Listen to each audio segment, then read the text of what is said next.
ഞാൻ എടുത്തിരിക്കുന്നത് ചെറിയ ഒരു പിടി പുതിനയാണ്. നല്ല ഫ്രഷ് ആയിട്ടുള്ള പുതിനയാണ്.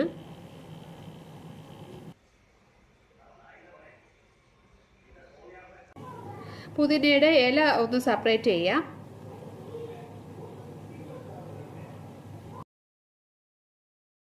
ഈ തണ്ട് നമ്മൾ ചെടിച്ചട്ടിയിലോ അല്ലെങ്കിൽ മണ്ണിലോ നട്ട് വെച്ചാൽ ഇത് നമുക്ക് അടുത്ത പ്രാവശ്യം യൂസ് ചെയ്യാൻ ഉള്ള പുതിന നമുക്ക് കിട്ടും. അതുകൊണ്ട് ഈ തണ്ട് കളയരുത്. ഇത് ഏതെങ്കിലും ചെടിച്ചട്ടിയിൽ ഒന്ന് നട്ട് വെച്ചാൽ മതി. അപ്പോൾ നമ്മൾ ഇലയെല്ലാം ഒന്ന് മാറ്റിയെടുത്തിരിക്കുകയാണ്.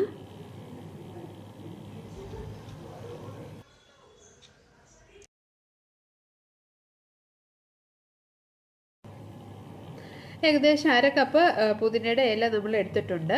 ഇനി അടുത്തതായിട്ട് വേണ്ടത് 2 പച്ചമുളകാണ്. ഇത് അധികം എരിവില്ലാത്ത പച്ചമുളക് 2 എണ്ണം എടുത്തിട്ടുണ്ട്.